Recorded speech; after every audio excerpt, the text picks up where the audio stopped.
Hello everyone. Unacademy के learning platform पे आप लोगों का स्वागत है। ये अनअकैडमी का क्रैक यूपीएससी सीएससी इन हिंदी चैनल है। अगर आप लोग अनअकैडमी का सब्सक्रिप्शन लेते हैं तो आपको क्या क्या फ़ायदा होगा। तो अनअकैडमी का सब्सक्रिप्शन लेने पर आपको डेली लाइव क्लास मिलेगी, जिसमें एजुकेटर्स के साथ इंगेज होकर डिस्कस करके क्वेश्चन पूछ के अपने डाउट को क्लियर करके आंसर को प्राप्त करके आप अपनी तैयारी को कर सकते हैं। यहाँ पे आपको live class and live test and quizzes मिलेगा। स्ट्रक्चर्ड आपको कोर्सेज मिलेगा, जिसमें आप जो है कि जो कोर्स के एग्जाम के जो सिलेबस है उसको जो है कि पूरा करवाया जाएगा। यहाँ पे आपको अनलिमिटेड एक्सेस मिलेगा। बात कर लेता हूँ इसका सब्सक्रिप्शन आप कैसे प्राप्त कर सकते हैं। तो इसका सब्सक्रिप्शन लेने के लिए आपको अनअकैडमी का लर्निंग ऐप डाउनलोड करना पड़ेगा और वहाँ पे आप इसका सब्सक्रिप्शन ले सकते हैं। बात कर लेता हूँ अपने विषय में। नाम मेरा नंद किशोर है, 7 ईयर का टीचिंग एक्सपीरियंस है। साथ ही साथ मैं शिक्षा संकल्प आईएएस पीसीएस क्लासेज का फाउंडर हूँ, डॉक्टर मुखर्जी नगर दिल्ली में। मैंने हिस्ट्री से एमए किया है, हिस्ट्री से ही नेट क्वालिफाई हूँ। 2 टाइम यूपीएससी का मेंस मैंने दिया है, 4 टाइम यूपीपीएससी का मेंस दिया है, 2 टाइम राजस्थान पीसीएस का मेंस मैंने दिया है। साथ ही साथ मैं हिस्ट्री ऑप्शनल भी पढ़ाता हूँ। ये मेरा जो है टेलीग्राम चैनल है, नंद let's crack UPSC CSC Hindi, और इस पे भी जुड़ के आप फायदा उठा सकते हैं। ये इंडिया के टॉप एजुकेटर्स हैं जो आपको अनअकैडमी के लर्निंग प्लेटफॉर्म पे आपको आपकी सिविल सेवा की जर्नी में मदद करते हैं, सिविल सेवा की तैयारी में मदद करते हैं। इनसे आप जो है कि सिविल सेवा की तैयारी की रणनीति और बहुत सी चीजें सीख सकते हैं। बात कर लेता हूँ यहाँ पे कौन कौन सा अगर आप सब्सक्रिप्शन लेते हैं तो कौन कौन से कोर्स अवेलेबल हैं। तो यहाँ पे 15,519 कोर्सेज अवेलेबल हैं, जिसमें पॉलिटी गवर्नेंस एंड आईआर के 330 कोर्सेज हैं, हिस्ट्री के 323 कोर्सेज हैं, करंट अफेयर्स के 287 कोर्सेज हैं, ज्योग्राफी के 272 कोर्सेज हैं, ऑप्शनल कोर्सेज 231 है, इंडियन इकोनॉमी 174 कोर्सेज हैं, साइंस एंड टेक्नोलॉजी के 116 कोर्सेज है, साइंस एंड टेक्नोलॉजी के 116 कोर्सेज है, इन्वायरमेंट एंड इकोलॉजी के 113 कोर्सेज है, प्रैक्टिस और रणनीति के 105 कोर्सेज है, एनसीईआरटी समरी यहाँ पे 99 है, आर्ट एंड कल्चर का 81 कोर्सेज है, आंसर राइटिंग 61 कोर्सेज अवेलेबल है। चलिए हम बात कर लेते हैं। यहाँ पे अगर आप सब्सक्रिप्शन लेते हैं यूपीएससी जीएस का, तो यहाँ पे प्लस कोर्स के लिए है और जो है आइकॉनिक कोर्स के लिए। प्लस कोर्स का अगर आप सब्सक्रिप्शन लेते हैं तो क्या क्या फायदा है। तो डेली लाइव क्लास मिलेगा, आपको टेस्ट सीरीज मिलेगा, अनलिमिटेड प्रैक्टिस करने का मौका मिलेगा, स्ट्रक्चर्ड आपको शेड्यूल मिलेगा। जो प्लस कोर्स है वो 3 तरह का है, 12 महीने का है, 24 महीने का और 36 महीने का। अगर 12 महीने का प्लस कोर्स लेते हैं तो इसकी फीस है 49,500 रुपये। लेकिन मेरा रेफरल कोड NAND नंद यूज करते हैं तो 10% डिस्काउंट के साथ में ये 44,550 रुपये का आपको मिलेगा। वहीं पे अगर 24 महीने का अगर आप प्लस कोर्स की लेते हैं तो इसकी फीस है 72,000 रुपये। लेकिन मेरा रेफरल कोड NAND नंद यूज करने पे आपको 10% का जो है डिस्काउंट मिलेगा और इसकी फीस हो जाएगी 64,800 रुपये। अगर आप 36 महीने का प्लस कोर्स लेते हैं तो इसकी फीस है 90,000 रुपये। लेकिन मेरा रेफरल कोड NAND नंद यूज करते हैं तो 10% डिस्काउंट के साथ में इसकी फीस हो जाएगी 81,000 रुपये। चलिए बात कर लेता हूँ आइकॉनिक कोर्स के विषय में। आइकॉनिक कोर्स में अगर आप लेते हैं तो क्या क्या फायदा है। तो डेली लाइव क्लास मिलेगा, टेस्ट सीरीज मिलेगा, अनलिमिटेड प्रैक्टिस करने का मौका मिलेगा, स्ट्रक्चर्ड आपको शेड्यूल मिलेगा और साथ ही साथ यहाँ पे आपको पर्सनल कोच दिया जाएगा। डेली मेंस का क्वेश्चन आंसर की यहाँ पे प्रैक्टिस करवाई जाएगी। स्टडी जो है पूरी प्लानिंग के साथ होगी और पर्सनलाइज आपको फीडबैक भी दिया जाएगा। आइकॉनिक कोर्स जो है 3 तरह का है, 12 महीने का, 24 महीने का और 36 महीने का। 12 महीने का अगर आइकॉनिक कोर्स लेते हैं तो इसकी फीस है 69,500 रुपये। लेकिन मेरा रेफरल कोड NAND नंद यूज करते हैं तो 10% डिस्काउंट के साथ में ये इसकी फीस आपको हो जाएगी 62,550 रुपये। वहीं पे अगर 24 महीने का आइकॉनिक कोर्स लेते हैं तो इसकी फीस है 1,07,000 रुपये। लेकिन मेरा रेफरल कोड NAND नंद यूज करते हैं तो 10% डिस्काउंट के साथ में इसको आपको जो है 96,300 रुपया देना पड़ेगा। वहीं पे 36 महीने के आइकॉनिक कोर्स की फीस है 1,41,000 रुपये। लेकिन मेरा रेफरल कोड NAND नंद यूज करते हैं तो 10% डिस्काउंट के साथ में 1,26,900 रुपये आपको देना पड़ेगा।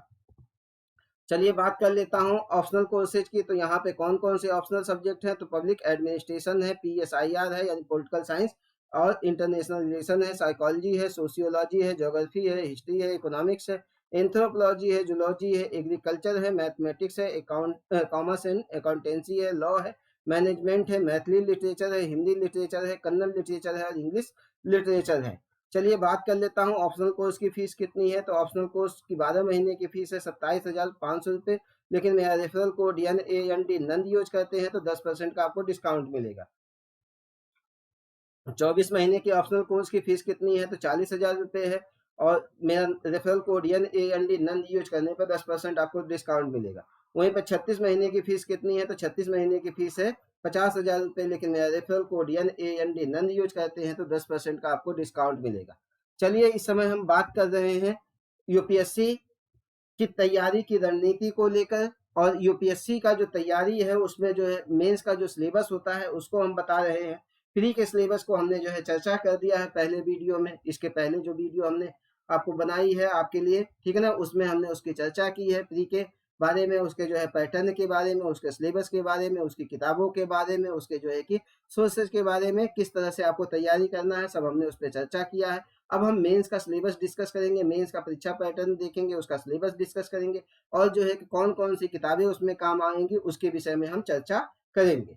तो ये देख लीजिए, प्री का हमने बता दिया था कि 2 पेपर होता है। फिर हम जो है कि अब चल रहे हैं मेंस में। मेंस में देखते हैं कितने पेपर होते हैं। ये देखो मेंस का पेपर और जो है कि सिलेबस जो है हम इस पे अब डिस्कस करेंगे। तो ये ध्यान रख लीजिए आप लोग कि मेंस में ये देखिए, एक तो आप सबसे पहले मैं बता दूं कि 2 पेपर इसका जो है कि क्वालिफाइंग नेचर का होता है। एक पेपर होता है आपका इंग्लिश का, जिसको क्वालिफाई करना होता है आपको इंग्लिश, और दूसरा पेपर आपका होता है आपके लैंग्वेज का। और चूंकि आप हिंदी भाषी क्षेत्र के हो तो हिंदी लैंग्वेज आपको लेना पड़ेगा। और ये दोनों पेपर क्या होता है, इसको क्वालिफाई करना होता है। जब आप इसको क्वालिफाई करोगे तभी जो है कि आपको मेंस के और भी पेपर देने को मिलेंगे, यानी इनका नंबर आपको जुड़ता नहीं। और 33% आपको जो है क्वालिफाई करना होता है। और 250 नंबर का एक पेपर होता है, 250 नंबर का ये होता है। इसको आप क्वालिफाई करोगे तभी आपका जो है कि मेंस के और जो पेपर होते हैं उसको आपको देने का मिलेगा, ठीक है। तो और जो जिनके नंबर जुड़ते हैं वो कौन कौन से हैं, तो एक एसए होता है, एसए ये 250 नंबर का होता है। फिर उसके बाद जो है कि आप जानते हैं कि जीएस फर्स्ट होता है। जीएस फर्स्ट उसमें क्या क्या आता है ये भी हम आपको चर्चा करेंगे, 250 नंबर का होता है। फिर जीएस सेकेंड है, जीएस सेकेंड यह भी 250 नंबर का है। फिर जीएस थर्ड होता है, जीएस थर्ड यह भी 250 नंबर का होता है। फिर उसके बाद जो है जीएस फोर्थ होता है, यह भी 250 नंबर का होता है। फिर आपको एक ऑप्शनल लेना होता है, और ऑप्शनल जो है कि उसमें ऑप्शनल फर्स्ट पेपर, एक ही ऑप्शनल का पहला पेपर और दूसरा पेपर जो है होता है ऑप्शनल फर्स्ट, यह भी 250 नंबर का। और ऑप्शनल सेकेंड यह भी जो है 250 नंबर का। कहने का मतलब ये है 1750 नंबर जो है कि आपको 1750 नंबर का पेपर होता है जिसका नंबर जुड़ता है। तो इसके विषय में हम अभी चर्चा कर लेते हैं कि जीएस फर्स्ट में क्या क्या आता है, निबंध किस तरह से आप जो है तैयार करेंगे, और जो है कि GS first, GS second, GS third और जो है जीएस फोर्थ के विषय में हम चर्चा करेंगे। और उसके बाद जो है कि हम जो ऑप्शनल पेपर है उसके विषय में भी हम चर्चा करेंगे, ठीक है। तो हम जो है कि इसको देख लेते हैं।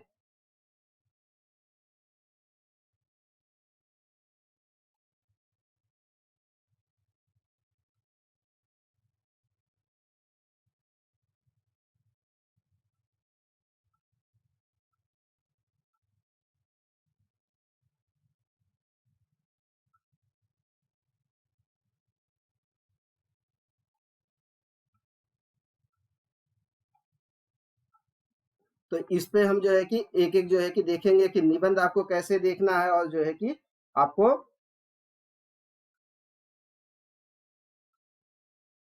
एक मिनट में आपको सारी चीजें डिस्कस जो है कि मैं करके आपको दे देता हूँ, आपको घबराने की जरूरत नहीं है, ठीक है।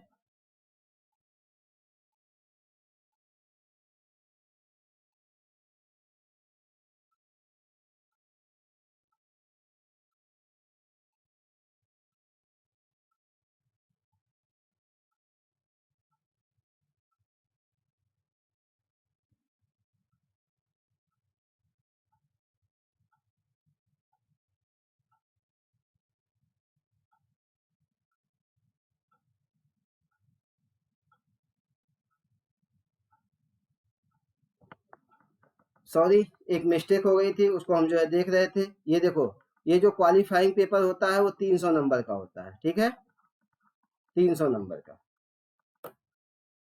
तो हम बात कर लेते हैं अब एसए के विषय में, जीएस फर्स्ट के विषय में, जीएस सेकंड के विषय में, जीएस थर्ड के विषय में, जीएस फोर्थ के विषय में, ऑप्शनल फर्स्ट और ऑप्शनल सेकंड के विषय में। चलिए हम बात कर लेते हैं ये जो है कि निबंध आता है, इसमें कैसे जो है कि आप निबंध को करोगे। पहले ही पेपर जो जीएस फर्स्ट का है, जीएस सेकंड का, जीएस थर्ड और जीएस फोर्थ का, उसमें क्या क्या आता है और आपका ऑप्शनल जो है कि जो सब्जेक्ट आप लेंगे उसके विषय में हम चर्चा करेंगे। तो सबसे पहले तो जो है कि ये देख लीजिएगा, जो मतलब कि जो हिंदी और इंग्लिश का जो लिटरेचर वाला पेपर होता है, वो सॉरी जो क्वालिफाइंग वाला पेपर होता है वो कितने नंबर का होता है, 300 नंबर का होता है। ये ध्यान रखिएगा, गलती से मैंने 250 वहां बता दिया था। उसमें क्या क्या पूछता है, तो देखो एक तो एस्से होगा आपका 100 नंबर का जो है कि एस्से होगा, फिर रीडिंग कम्प्रिहेंशन होगा, वो कितने नंबर का होगा, 60 नंबर का होगा। फिर से राइटिंग होगा, वह भी 60 नंबर का होगा। ट्रांसलेशन होगा, इंग्लिश से हिंदी, इंग्लिश से हिंदी होगा, और जो है कि हिंदी से इंग्लिश होगा, और ग्रामर वाला पोर्शन होगा, यानी 300 नंबर का होगा और इसको क्वालिफाई करना होता है। इसी तरह से हिंदी में भी सेम पेपर होगा जो आपको क्वालिफाई करना होता है। फिर हम जो है बात कर लेते हैं कि आपका इंटरव्यू कितने नंबर का होता है। इंटरव्यू 250 नंबर का होता है। कहने का मतलब ये है 1750 जिसका नंबर जुड़ता है मेंस में। 7 पेपर होते हैं उसमें, और 2 पेपर इसका जो है क्वालिफाइंग होता है, यानी 9 पेपर आपको जो है मेंस में देना होता है। और फिर उसके बाद 275 नंबर का इंटरव्यू होता है, और टोटल हो जाता है आपका 2025 नंबर का। 2025 नंबर में जो इसकी जो ऊपर से रहेगा उसी की जो है मेरिट लिस्ट में नाम आएगा। ठीक है, अब हम बात कर लेते हैं जो मुख्य परीक्षा होती है उसका जो है कि नेचर कैसा होता है। तो यूपीएससी ने सीधे सीधे बता दिया है कि उम्मीदवारों के समग्र बौद्धिक गुणों तथा उनके गहन ज्ञान का आकलन करना है, कि यानी आपके अंदर जो बौद्धिक गुण है, आपका जो ज्ञान है, उसका हम आकलन करते हैं। और जो है कि आपके सूचनाओं के भंडार को ही हम केवल नहीं देखते हैं, ना ही आपके स्मरण शक्ति का हम आकलन करते हैं। मतलब आपके जो बौद्धिक गुण है उसको हम देखेंगे, यानी किसी चीज को आपके समझने की क्षमता कैसी है, उसको प्रेजेंट करने की क्षमता कैसी है, यह आपसे यूपीएससी देखता है। साथ ही साथ जो है सामान्य अध्ययन के जो प्रश्न पत्र होते हैं, उनके प्रश्नों का जो स्वरूप है, उनका स्तर ऐसा होगा कि कोई भी सुशिक्षित व्यक्ति बिना किसी विशेष अध्ययन के उसका उत्तर दे सके। उसने सीधे सीधे बता दिया है कि आपको जो आंसर देना है वह कैसे देना है, कि मतलब कि विशेष अध्ययन के नहीं आप देंगे, बल्कि सामान्य अध्ययन से ही जो है कि दे देंगे। यानी किसी भी सुशिक्षित व्यक्ति से यह आशा की जा सकती है कि वह जो है कि विशेषज्ञ न बन के, बल्कि क्या है, सामान्य की बन के उस चीज का आंसर दे दे। कहने का मतलब ये है कि अगर आप हिस्ट्री पढ़ रहे हो तो इतिहासकार के रूप में जो है हिस्ट्री को नहीं लिखना है। ज्योग्राफी का अगर आंसर लिख रहे हो तो ज्योग्राफी के विद्वान के रूप में नहीं लिखना है। इसी तरह से इकोनॉमी के विद्वान के रूप में नहीं लिखना है, बल्कि क्या है, आप ज्योग्राफी को जानते हो, आप हिस्ट्री को जानते हो, पॉलिटी को जानते हो, ये सारी चीज जो है एक सामान्य अध्ययन के रूप में आप चीजों को प्रेजेंट करोगे। यहाँ से ऐसे जो है पूछता है, सामान्य जो है कि अध्ययन का पेपर होता है ये। ठीक है, प्रश्न ऐसे होंगे जिसमें विभिन्न विषयों पर उम्मीदवार की सामान्य जानकारी का परीक्षण किया जाएगा। यानी जो विभिन्न विषय हैं उसमें क्या है, आपकी सामान्य जानकारी का परीक्षण किया जाएगा, जो एक सिविल सेवा में करियर से संबंधित होंगे। कहने का मतलब ये है कि एक सिविल सेवक होने के नाते आपसे ये उम्मीद की जाती है कि जो सामान्य जो है जानकारियां हैं आपके पास होनी चाहिए। क्योंकि आप कलेक्टर बनने चाह रहे हो तो आपको जो है अगर हिस्टोरिकल थोड़ी बहुत जानकारी होगी, आपको ज्योग्राफिकल जानकारी होगी, आपको इकोनॉमिक की जानकारी होगी, आपको साइंस की जानकारी होगी, आपको जो है टेक की जानकारी होगी, आपको पर्यावरण संबंधी मुद्दों की जानकारी होगी, तभी जो है आप अपने क्षेत्र में अच्छा कर सकते हो। प्रश्न इस प्रकार के होंगे कि सभी प्रासंगिक विषयों के बारे में उम्मीदवारों की आधारभूत समझ, परस्पर विरोध, सामाजिक आर्थिक लक्ष्यों, उद्देश्यों और मांगों का विश्लेषण तथा इस पर अपने दृष्टिकोण अपनाने की क्षमता का वो परीक्षण करेंगे। उम्मीदवार जो है कैसी संगत, यानी जो है कि संगत, सारगत और सारगर्भित उत्तर देंगे। यानी संगत का मतलब जैसा उसने प्रश्न पूछा है, प्रश्न के अकॉर्डिंग आप उत्तर देंगे, सार्थक उत्तर देंगे, यानी प्रश्न की जो डिमांड है वैसा उत्तर देंगे, और सारगर्भित उत्तर देंगे, यानी उसका ऐसा कंक्लूजन आप निकालेंगे जो क्या होगा, फायदेमंद होगा। यानी उम्मीदवार से ये उम्मीद की जाती है कि प्रश्न के अनुरूप उत्तर देंगे, आप सार्थक उत्तर देंगे, यानी उससे जो है कि जो आपका एग्जामिनर होगा वो संतुष्ट हो, और सारगर्भित आपका जो है कि कंक्लूजन निकल कर आए, यानी उसका जो है कुछ ना कुछ सार निकल कर आए, उसका कुछ ना कुछ निष्कर्ष अच्छा निकल कर आए। यही आपसे उम्मीद की जाती है सामान्य अध्ययन के पेपर में। और जब ऐसे आप जो है लिखेंगे निबंध वाला, अब इसमें देखो पहले जो है एक निबंध होता था, अब जो है कि 2 पेपर हो गया है निबंध का। ठीक है, लगभग 1200 शब्द इसमें लिखने पड़ते हैं। ठीक है, चार 8 निबंध दिए दिए रहेंगे, 4-4 निबंध का जो है कि ए और बी खंड होता है। 4 में से एक आपको जो है कि लिखना होता है। उम्मीदवारों को एक निर्दिष्ट विषय पर निबंध लिखना होगा, यानी ऐसा विषय जो दिया गया होगा और विषयों के विकल्प दिए जाएंगे। उनसे आशा की जाती है कि अपने विचारों को निबंध के विषय के निकट रखते हुए क्रमबद्ध करें और संक्षेप में लिखें। यानी आपसे यह आशा की जाती है कि जो निबंध का विषय है उसको जो है कि अपने विचारों को जो है कि आप क्या करोगे, निबंध के विषय के निकट रखोगे, क्रमबद्ध लिखोगे, यानी एक के बाद एक तारतम्यता आपकी निबंध में होगी। साथ ही साथ संक्षेप में लिखेंगे, ऐसा नहीं है कि आप ब्रॉड में लिखते चले जाए। यानी इसमें हिस्ट्री की भी चीजें जोड़ेंगे, पॉलिटी की भी चीजें जोड़ेंगे, ज्योग्राफी की भी चीजें जोड़ेंगे, इकोनॉमी की भी चीजें जोड़ेंगे, करंट की भी चीजें जोड़ेंगे और एक तारतम्यता बना के हुए लिखेंगे। इसी तरह से निबंध आपका प्रभावशाली होना चाहिए, सटीक जो है अभिव्यक्तियों को श्रेय दिया जाएगा। यानी जो आपका अगर प्रभावशाली निबंध है, यानी हर दृष्टिकोण से आपने निबंध को दिखा दिया। निबंध का मतलब ही होता है बिना बंधन के, यानी हर क्षेत्र की चीजों को आप उसमें दिखा दे रहे हो और आपका जो निबंध होगा सटीक होगा, अभिव्यक्ति होगा, तो आपको जो है ज्यादा नंबर दिया जाएगा। और यह जो है कि कितने नंबर का होता है, 250 नंबर का होता है, 250 नंबर का होता है और इसका नंबर भी जुड़ता है। चलिए बात कर लेते हैं, अब हम जो है पहले पेपर को देख लेते हैं। समान अध्ययन का जो प्रश्न पत्र प्रथम है उसको देख लेते हैं। तो इसमें भारतीय विरासत और संस्कृति, विश्व का इतिहास एवं भूगोल तथा समाज, यहाँ से क्वेश्चन पूछा जाएगा। जो मेंस का जो पेपर होता है, मेंस में आप देख लीजिए भारतीय विरासत और संस्कृति, विश्व का इतिहास एवं भूगोल और समाज से क्वेश्चन पूछा जाएगा। अब इसमें जो आपने हिस्ट्री जो है कि पढ़ी थी कहाँ से, आपने ज्योग्राफी पढ़ी थी कहाँ से, 6 से लेकर जो 12 तक की एनसीईआरटी है वहां से पढ़ी थी, लाइन बाय लाइन आपने पढ़ी थी। और साथ साथ जो आपने करंट पढ़ा है वहां पे, ठीक है ना, उसकी अगर आपने जो है पुराने पेपर्स के साथ प्रैक्टिस की है तो आप देखेंगे कि करंट से जोड़ के जो हिस्ट्री की चीजें हैं, जो पॉलिटी की चीजें हैं, जो ज्योग्राफी की चीजें हैं, जो इकोनॉमी की चीजें हैं, जो साइंस की चीजें हैं, वो आपको यहाँ पे मदद करेगी। और यहाँ पे क्या करेंगे, साथ साथ जो है कि कुछ टेक्स्ट बुक वगैरह आप पढ़ेंगे और आपको मदद मिलेगी। जैसे उसने कहा है भारतीय संस्कृति के प्राचीन काल से आधुनिक काल तक के कला के रूप, साहित्य और वास्तुकला के मुख्य पहलुओं को आप इसमें जो है पूछा जाएगा। यानी कला के जो रूप हैं, अब जो है कि एक तो जो है कल्चर पे जो किताब आती है नितिन सिंघानिया की, उसको आप लोग पढ़ सकते हैं, नितिन सिंघानिया की किताब पढ़ सकते हैं। साथ ही साथ विभिन्न कोचिंग या जो है मैगजीन क्या है अपना जो है कल्चर पे जो है कि अपने वो निकालती है, उसको भी आप सहारा ले सकते हैं। और उसके साथ साथ आप जो है क्या करेंगे, करंट से इसको जो है कि जोड़ के पढ़ेंगे और जो है कि यहाँ से क्वेश्चन पूछेगा आप बना ले जाओगे। या और इस पे जो है ध्यान रखिएगा, प्रैक्टिस करनी है, प्रैक्टिस करनी है। यानी क्या है, डेली जो है कि 2 से 3 क्वेश्चन 5 क्वेश्चन मेंस का आपको डेली लिखना है। चाहे फर्स्ट पेपर का हो, सेकंड पेपर का, थर्ड पेपर का, किसी भी पेपर का आप डेली लिखेंगे तभी आपको जो है कि मदद मिलेगी। यानी इसमें कला के रूप पूछेगा, साहित्य के बारे में पूछेगा, वास्तुकला के, तो चाहे आप नितिन सिंघानिया से इसको पढ़ लीजिए या किसी मैगजीन से, किसी कोचिंग के मैगजीन से पढ़ लीजिएगा या किसी प्रतियोगिता दर्पण या क्रॉनिकल वगैरह ये निकालता है उसको पढ़ लीजिएगा। साथ ही साथ आप करंट से आप पढ़ेंगे तो आपका चीजें कवर हो जाएंगी। दूसरा इसमें जो है कि दिया हुआ 18वीं सदी के लगभग मध्य से लेकर वर्तमान समय तक की आधुनिक भारतीय इतिहास की महत्वपूर्ण घटनाएं, व्यक्तित्व और विषय के विषय में। और इसके लिए आप क्या करिएगा, या तो बिपिन चंद्रा का ले लीजिएगा, बिपिन चंद्र, या जो है कि आप स्पेक्ट्रम ले लीजिएगा, स्पेक्ट्रम, उसको एक बार पढ़ के आप क्या करिएगा, यहाँ पे इसके प्रैक्टिस क्वेश्चन की प्रैक्टिस करिएगा। साथ ही साथ करंट को आप पढ़िएगा, जो है कि चर्चा में रहेंगे व्यक्तित्व वगैरह, वही क्वेश्चन आपसे पूछता है। स्वतंत्रता संग्राम, इसके विभिन्न चरण और देश के विभिन्न भागों में इसमें अपना योगदान देने वाले महत्वपूर्ण व्यक्ति और उनका योगदान पूछेगा। यह भी आपको जो है कि आप देखेंगे कि ये जो आपने पढ़ा है बिपिन चंद्रा या स्पेक्ट्रम, वहां से ये भी चीजें आपकी कवर हो जाएंगी। यानी इसके लिए नितिन सिंघानिया या जो है कि कोई मैगजीन और साथ साथ जो है current affairs plus Bipin Chandra spectrum आप पढ़ेंगे, ये चीजें आपकी कवर हो जाएंगी। घबराने की जरूरत नहीं है, एनसीईआरटी आपने लाइन बाय लाइन पढ़ी है, वह भी आपको मदद देगी। ठीक है, तो ये हो गया आपका जो है कि भारतीय इतिहास से संबंधित। और आ गया है अब विश्व का इतिहास।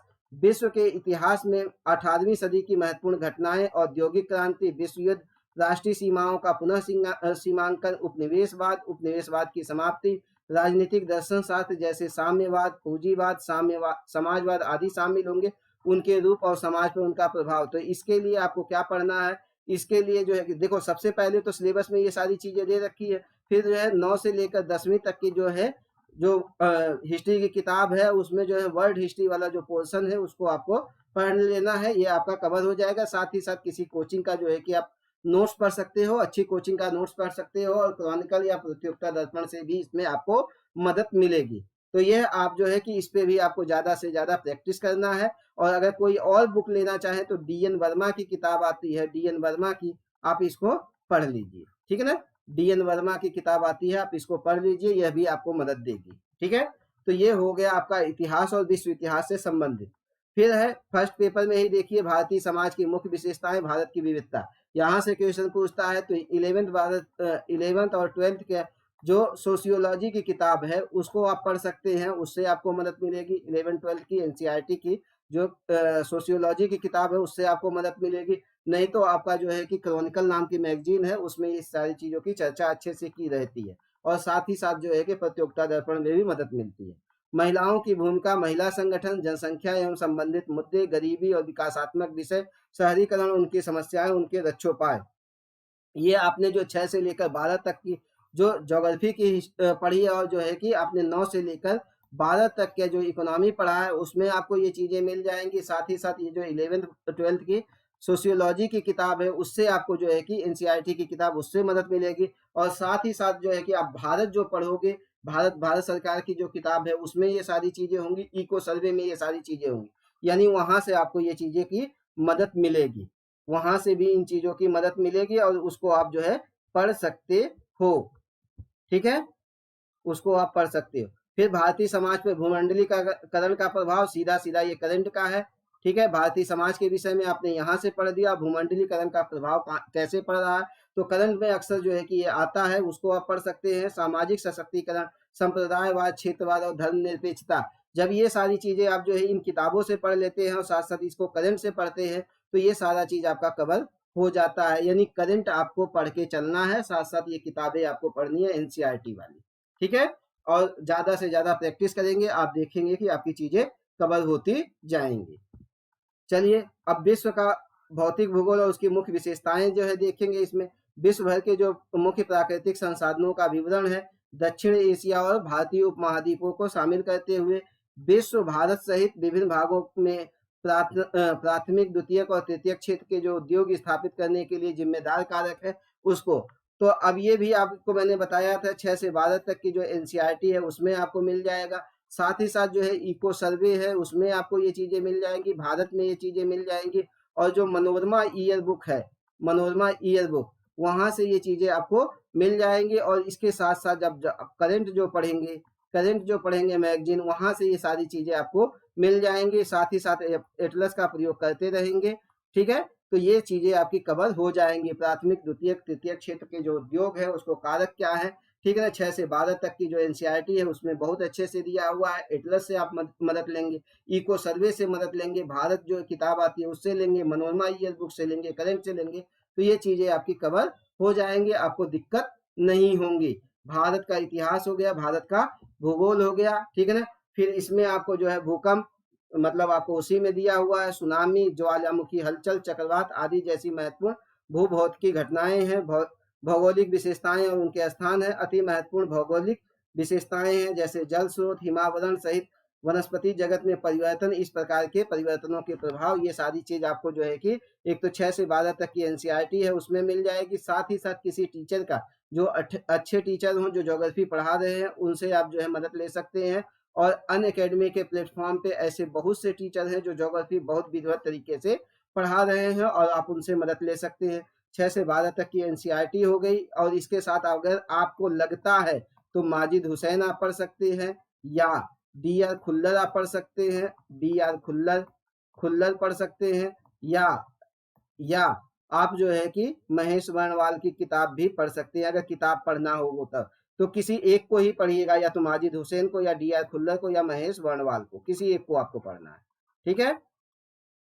तो इनमें से कोई एक किताब आप जो है पढ़िएगा, साथ ही साथ प्रैक्टिस करिए पुराने पेपर्स के साथ में, आप देखेंगे हो जाएगा। करंट आपको जो है कि बार बार मैं बता रहा हूं कि इसको आपको पढ़ के चलना है। तो ये हो जाएगा आपका फर्स्ट पेपर में जो जो चीजें हैं आपको मैंने बता दिया है, और कौन कौन सी किताबें पढ़नी है, कैसे आपको प्रैक्टिस करना है, ये आपको करना है। फिर उसके बाद भी अगर आपको कहीं कमी लग जाएगी तो उस पे भी हम चर्चा करेंगे कि किस प्रकार से आप जो है कि उन चीजों को कवर कर सकते हैं। ठीक है, चलिए अब हम जो है सेकंड पेपर को भी देख लेते हैं लगे हाथ में। ये देखो ऑप्शनल पेपर्स हैं, लेकिन अब हम सेकंड पेपर्स को देखेंगे कि सेकंड पेपर आपको कैसे पढ़ना है, उसमें क्या क्या चीजें आती हैं। फिर हम थर्ड पेपर और फोर्थ पेपर देख लेंगे।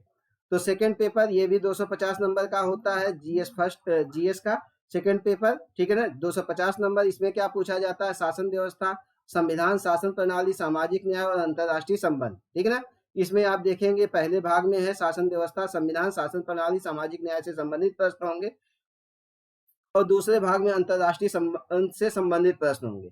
अब इसमें क्या है, देखिए भारतीय संविधान, इसका ऐतिहासिक आधार क्या है, इसकी विशेष विकास कैसे हुआ है, इसकी विशेषता क्या है, संविधान संशोधन किस प्रकार से होता है, उसके महत्वपूर्ण प्रावधान क्या क्या है और बुनियादी ढांचा क्या है, यहाँ से आपसे क्वेश्चन पूछा जाएगा। संघ और राज्यों के कार्य तथा उसका उत्तरदायित्व पूछा जाएगा, संघीय ढांचे से संबंधित विषय होगा, चुनौतियां होंगी, स्थानीय स्तर पर शक्तियों का हस्तांतरण होगा और उसकी चुनौतियां होंगी, विभिन्न घटकों के बीच जो शक्तियों का पृथककरण किया गया है, विवाद का तंत्र क्या है, उसके निपटान के लिए कौन कौन से संस्थान हैं, और भारतीय संवैधानिक योजना की अन्य देशों के साथ आपको तुलना करनी है। ये सारी चीज अभी मैं बता रहा हूँ किस प्रकार से आपको पढ़ना है। फिर इसमें जो है संसद तथा राज्य विधायिका को आपको पढ़ना है, संरचना पढ़ना है, कार्य पढ़ना है, कार्य संचालन पढ़ना है, शक्तियां और विशेषाधिकार पढ़ना है, इनसे उत्पन्न होने वाले विषयों को पढ़ना है, कार्यपालिका और न्यायपालिका की संरचना किस प्रकार से हुई है, संगठन कार्य और कार्य संगठन और कार्य है, सरकार के जो जो मंत्रालय और विभाग है उनको आपको पढ़ना है, प्रभावक जो समूह है उसको पढ़ना, औपचारिक तथा अनौपचारिक संघों को पढ़ना है, शासन प्रणाली में उसकी क्या भूमिका है इसको पढ़ना है, और जनप्रतिनिधित्व अधिनियम की क्या क्या मुख्य विशेषताएं हैं उसको पढ़ना है, विभिन्न संवैधानिक पदों पर नियुक्ति, विभिन्न संवैधानिक निकायों की जो शक्तियां हैं उसको पढ़ना है, कार्य पढ़ना है, उत्तरदायित्व पढ़ना है, सांविधिक विनियामक और विभिन्न अर्धन्यायिक निकायों को आपको पढ़ना है, फिर सरकारी नीतियों और विभिन्न क्षेत्रों के विकास के लिए हस्तक्षेप और उनके अविकल्पन तथा कार्यान्वयन के कारण उत्पन्न विषय जो है पढ़ना है, विभिन्न प्रक्रिया तथा विकास पढ़ना है, उद्योग पढ़ना है, गैर सरकारी संगठनों को पढ़ना है, स्वयं सहायता समूहों को पढ़ना है, विभिन्न समूहों और संघों को पढ़ना है, दानकर्ताओं को पढ़ना है, लोकोपकारी संस्थाओं को पढ़ना है, संस्थागत और अन्य पक्षों को जो है कि उनकी क्या भूमिका है उसको पढ़ना है, केंद्र और राज्यों द्वारा जनसंख्या के अति संवेदनशील वर्गों के लिए जो कल्याणकारी योजनाएं हैं उसको पढ़ना है, इन योजनाओं का कार्य निष्पादन इन अति संवेदनशील वर्गों की रक्षा और बेहतरी के लिए गठित जो तंत्र है उसको पढ़ना है, विधि पढ़ना है, संस्थान पढ़ना है और निकाय पढ़ना है। ठीक है ना, स्वास्थ्य संबंधी मुद्दा पढ़ना है, शिक्षा संबंधी मुद्दा पढ़ना है, मानव संसाधनों से संबंधित सामाजिक क्षेत्र अथवा सेवाओं और विकास के प्रबंधन से संबंधित विषयों को पढ़ना है, उसी के साथ साथ जो है गरीबों को पढ़ना है, भूख से संबंधित विषयों को पढ़ना है, शासन व्यवस्था और पारदर्शिता को पढ़ना है, जवाबदेही को पढ़ना है, महत्वपूर्ण जो पक्ष है उसको पढ़ना है। ठीक है ना, ये सारी चीज आपको पढ़ना है। अब देखो, हाँ, ई गवर्नेंस को पढ़ना है, अनुप्रयोग को पढ़ना है, मॉडल को पढ़ना है, सफलताएं पढ़ना है, सीमाएं पढ़ना है, संभावनाएं, नागरिक चार्टर पढ़ना है, पारदर्शिता, जवाबदेही और संस्थागत तथा अन्य उपाय पढ़ना। अब देखो इसके लिए आपको पढ़ना क्या है, सेकंड पेपर के लिए जो इसने अपने सिलेबस में दे रखा है, सबसे पहले काम तो आप क्या करिएगा, जो प्री का सिलेबस है वो भी यूपीएससी के वेबसाइट से आप जो है डाउनलोड कर लीजिएगा, या किसी कोचिंग के जो है कि सॉरी किसी जो है कि मार्केट में किसी भी पब्लिकेशन का आप जो है कि सिलेबस जो है कि उससे मंगा लीजिएगा, आप उसको जो है जरूर अपने पास रखिए। तो प्री में जो है क्या सिलेबस है, मेंस में क्या सिलेबस है, इंटरव्यू में किस तरह की चीजें हैं उसमें आपको पता चल जाएगा। सिलेबस और पुराने पेपर्स आपके पास जरूर होना चाहिए। तो सेकेंड पेपर का जब आप सिलेबस देखोगे, जो मैंने इस पे चर्चा किया है, तो आप देखेंगे 6 से 12 तक की जो नई वाली NCERT है उसको आप पढ़ लोगे, मतलब काफी हद तक चीजें वहां पे हो जाएंगी। साथ ही साथ 4:30 PM जो मेरी क्लास चलती है पॉलिटी की, उसको आप लोग जो है कि आप कवर कर लोगे तो आपकी चीजें हो जाएंगी। साथ ही साथ एक जो है कि लक्ष्मीकांत की किताब आती है, लक्ष्मीकांत की, इसको आप चाहो तो पढ़ लीजिए, आपका जो है कॉन्सेप्ट और क्लियर होगा। उसके अलावा जो योजना आती है, योजना, उससे आपको मदद मिलेगी। साथ ही साथ कुरुक्षेत्र आता है, उससे आपको मदद मिलेगी। और जो है भारत नाम की जो बुक आती है उससे आपको जो है कि मदद मिलेगी, इसके सिलेबस को आप देखेंगे। साथ ही साथ आप जो है कि जो आप करंट की जो न्यूज़पेपर पढ़ रहे हैं द हिंदू को, उसमें आप देखेंगे कि द हिंदू में जो है कि बहुत ही डिटेल में इस सारी चीज़ों की चर्चा होती है, और उसको आप देखिए कि कहाँ पे हमारे किस काम में आ सकता है, और उसको वहाँ पे आप जोड़ सकते हैं, ठीक है। और साथ ही साथ द हिंदू के साथ में आप जो प्रतियोगिता दर्पण या क्रॉनिकल लेंगे, वहां से आपको मदद मिलेगी। कहने का मतलब ये है कि कुछ सोर्स आपको जो है कि बार बार यूज करना है, जैसे योजना हो गया, कुरुक्षेत्र हो गया, भारत हो गया, द हिंदू हो गया, मनोरमा ईयरबुक हो गया। आप इनको जो है पढ़िए और ये देखिए कि फर्स्ट पेपर में कहाँ पे ये जो है कि जुड़ सकता है, सेकंड पेपर में कहाँ जुड़ सकता है, थर्ड पेपर में कहाँ जुड़ सकता है, फोर्थ पेपर में कहाँ पे ये मदद कर सकता है। साथ ही साथ जो ये बेसिक किताब मैंने बताया है 6 से 12 तक की एनसीईआरटी प्लस लक्ष्मीकांत, या जो है मेरा जो ये क्या बोलते हैं, जो मैं आपको पढ़ाता हूँ 4:30 PM पे, उससे आप मदद ले सकते हैं, चीजें आपके समझ में आ जाएंगी। और इसके साथ में आपको क्या करना है, ज्यादा से ज्यादा प्रैक्टिस करना है, प्रैक्टिस, ठीक है। तो ये हो गया फर्स्ट पेपर मेंस का, ये हो गया निबंध के विषय में चर्चा और सेकंड पेपर के विषय में चर्चा होगी। अब हम जो है कि आगे हम बढ़ेंगे थर्ड पेपर के विषय में और फोर्थ पेपर के विषय में, उसको हम अगली क्लास में आपसे बताएंगे, डिस्कस करेंगे, ठीक है। अगर आप लोगों को वीडियो पसंद आ रही हो तो लाइक जरूर कर दीजिएगा, क्योंकि मैं जो है पूरा सिलेबस ही आप लोगों को बता रहा हूँ कि फर्स्ट पेपर में क्या है, सेकेंड पेपर में क्या है, थर्ड पेपर में क्या है और फोर्थ पेपर में क्या है। तो वीडियो आप लोगों को जरूर पसंद आ रही होगी, इसको आप लोग जो है कि लाइक कर दीजिएगा, ठीक है ना। और ये मेरा रेफरल कोड है NAND नंद, इसका भी जो है कि आप इस्तेमाल कर सकते हैं जब आप सब्सक्रिप्शन लेने चाहे। और ये मेरा टेलीग्राम चैनल है नंद let's crack UPSC CSC Hindi, और इससे भी आप जुड़ सकते हैं। वीडियो को ज्यादा से ज्यादा आप लोग लाइक करिए, शेयर करिए और सब्सक्राइब करिए। धन्यवाद।